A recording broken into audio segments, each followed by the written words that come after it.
الدین اپنی ایک کتاب میں روزگاران میں ایک واقعہ بیان کرتے ہیں. شب جمعہ ہے کیونکہ یہ ایک عمل ہے کہ بہرحال جو لوگوں کی بہرحال حاجتیں ہوتی ہیں پوری کرنے کے لیے ایک عالم دین نے ایک کتاب میں پڑھا ایک عمل کو جس کا تعلق شیخ بہائی سے تھا. شیخ بہائی بہت بڑے عالم دین تھے، فقیہ بھی تھے، کنسٹرکٹر بھی تھے، آرکیٹیکٹر بھی تھے. انہوں نے امام رضا علیہ السلام کا حرم بنایا ہے، انہوں نے بنایا، اور ابھی بھی ان کا جو مرکز ہے، ان کی جو مقبرہ ہے وہ امام کے حرم کے اندر ہے. کہتے ہیں کہ جب یہ حرم بن رہا تھا تو انہوں نے جو کام کر رہا تھا اس کو ایک تعویذ دیا تھا اور یہ کہا تھا کہ یہ جو حرم کا دروازہ بناؤ تو یہ تعویذ دروازے کے اندر رکھنا، پھر دروازے کو مکمل کرنا. جب وہ واپس آئے دیکھا دروازہ بنا ہوا ہے، کہا تعویذ رکھا؟ کہا نہیں رکھا. کہا کیوں نہیں رکھا؟ جب میں نے آپ کو کہا تھا. کہا جب تعویذ رکھنے کا وقت آیا تو رات کو میں جب سو رہا تھا تو میں نے خواب میں امام کو دیکھا. امام نے کہا کہ یہ تعویذ دروازے میں نہیں رکھنا. کہا 1 دن 2 دن 3 دن جب میں نے امام کو دیکھا تو میں سمجھ گیا کہ امام نہیں چاہتے یہ تعویذ دروازے میں ہو.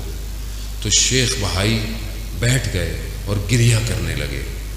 کہا کیوں رو رہے ہیں؟ کہا میں نے جو تعویذ بنایا تھا نا وہ تعویذ ایسا تھا کہ کوئی بھی صرف حلال زادہ اس دروازے سے اندر آ سکے گا، کوئی اور نہیں آئے گا، مگر امام نہیں چاہتے تھے. کیوں؟ رؤوف ہے، مہربان ہے، یہ امام ہے. عزیزان محترم بڑی گرفتاری ہے مرنے سے پہلے. شب جمعہ ہے نا، میں اس لیے یہ بات عرض کر رہا ہوں. قبر بڑی اندھیری ہے، امام رضا روشن کر سکتے ہیں قبر کو، کیونکہ امام نے خود فرمایا جو میری زیارت پہ آئے گا میں 3 جگہ اس کی زیارتوں میں ہوں گا.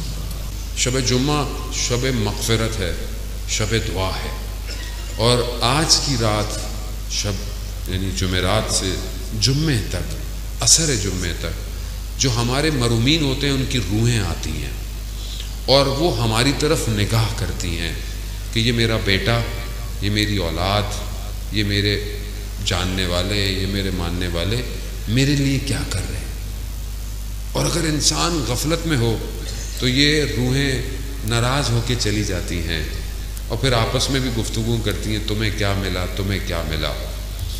عزیزان محترم ہم جس وادی میں رہتے ہیں اس عالم میں عالم مادہ ہے، ہم سب نے جانا ہے. اگر آج ہم اپنے محرومین کو کچھ بھیجیں گے تو کل ہمارے لیے بھی کوئی کچھ بھیجے گا.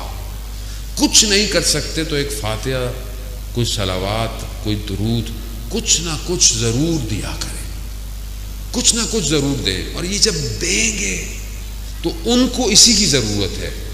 ان کو اگر آپ کوئی خیر نیک کام کرتے ہیں، حتیٰ آپ کہیں پر کوئی ایک سجدے گاہ بھی رکھ دیتے ہیں اور لوگ اس پہ سجدے کرتے ہیں، اس کا ثواب بھی انہیں جاتا ہے. کسی کا پیٹ بھر دیتے ہیں بھوکے کا، اس کا ثواب بھی. کسی کو لباس پہنا دیتے ہیں، حتیٰ آپ اگر پتھر کو رستے سے ہٹا دیں کسی کی خاطر کہ نیکی ہے، اس نیکی کا ثواب بھی آپ کے محرومین کو جاتا ہے.